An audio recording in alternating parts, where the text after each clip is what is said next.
Dr. Caldwell, I've seen a couple of your videos in the past, and one of them I thought was interesting that you said every cancer can be cured in 2 to 6 weeks.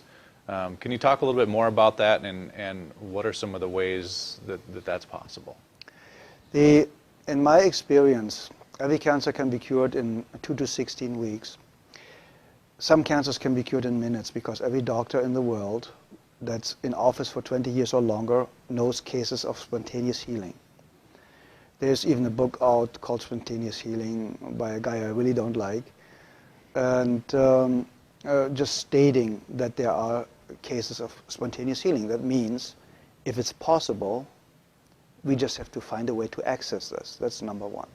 So we all know about these.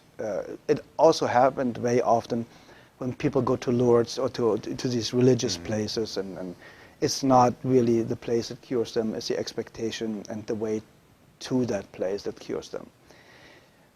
The second, you get rid of acidosis and toxemia. The second, the body gets alkaline and oxygen rich, with juicing a lot of greens like chlorophylls. Everything that's green has a lot of chlorophyll, gives the body a lot of oxygen. Getting your body alkaline with good calcium, with good nutrition, with good trace supplements, trace minerals, will help to alkalize the body. So that means the second you are alkaline, the cancer already stops. It can take a couple of days, a couple of weeks, but it stops. You get the body to a healing pH level, which the pH scale goes from 0 to 14, so 7 is neutral, and you need to be slightly alkaline. 7.36 is ideal. But in the healing phase, you should go up to 7.5. It's a little bit over-alkalizing the system. A great friend of mine, Dr. Martin in Germany, is using oxygen more step therapy, for example, where you take the blood out, they get ionized oxygen, and you lead the blood back in, and you do this 12 times, and you have basically brand new blood, like a newborn baby. So you already eliminated the lack of oxygen. You see the blood coming out looks like black. They put the oxygen in and it becomes pink. And it's like legal doping. You get it and you feel so energized and you're so vital. And there are, we know basically with what I used, what my MDs in Europe used is vitamin C injections, intravenous vitamin C injections, 100 cc's a day. 3 times a week, that's what we used in certain cases more often. And very often, believe it or not, in my personal experience, the tumors or the cancerous growth was basically gone within a couple of days.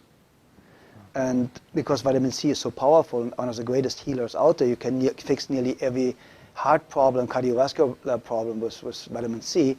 They want to take it off the market. So it's basically going to become a prescription medication, and then it's synthetic and will not work anymore, like vitamin E. Vitamin E basically helps you to cure very easy and fast blood pressure problems in any way, shape, or form. That's why they made a study with artificially created vitamin E, chemical created vitamin E. Said, see, it doesn't work. No, of course not. Chemicals don't work. Nature works. If nature creates a problem, nature creates a solution. Very simple and easy. If it didn't exist 100 years ago, you don't need it today. It's very, very simple.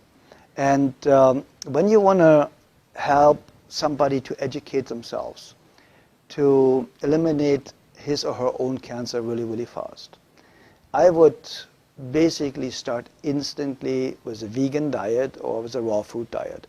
My friend Paul Nissan is one of the greatest raw food chefs. He has fantastic books out there about raw food, so it's accessible for a couple of bucks how to do it. He has free videos all over his website. And I would go instantly on a raw food diet. I would go make sure, if I don't have a very rare kidney disease, to drink a gallon of water a day with half a teaspoon of sea salt in it a day, because we need salt for every body function. We need electricity. And this electricity can only be produced with enough salt, basically. So if you have a lack of salt, you have a blood pressure problem. See, and we're not supposed to have salt, though, too, especially if we have high blood pressure. That's what we're told. Okay, it's the opposite. The problem is they are talking about table salt. Very often, table salt is 1/3 glass, 1/3 sand, and 1/3 salt. So the glass or the sand is scratching the arteries, and they start to bleed. So now cholesterol goes there to stop it from, make you survive, to stop it from bleeding, so that you don't bleed to death internally. So now they say the cholesterol all of a sudden is a cause of the high blood pressure because it narrows the blood ways. And that's completely absurd, because you die of not enough cholesterol. You do not die of too much. There are people with a cholesterol of 600, perfectly healthy, never been sick in their lifetime. So what do you do with a patient in a burn unit? You give them 20 to 25 hard-boiled eggs a day, because they know only cholesterol can rebuild brand new healthy cells really, really fast.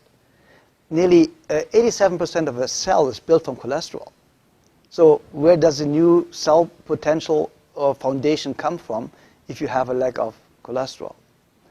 Everybody should have at least 250 combined cholesterol. And then they tell you LDL and HDL are good and bad cholesterols. It's not even cholesterol. It's a protein that transports cholesterol. So they are too stupid to even narrow it down the right way. So if you look at the facts and if you look what they know and what they don't know, you know that Dr. Gary Null stated it, and a lot of other people. The medical profession, the medical doctor statistically has the shortest lifespan of 56 years of age, the highest abuse rate of alcohol and drugs, the highest suicide rate, only the psychiatrist is higher. And so you go to somebody that has the lowest lifespan, highest suicide rate, highest drug abuse rate, to ask them how to have a healthy, happy, long life. Yeah. I think we should rethink our way of thinking.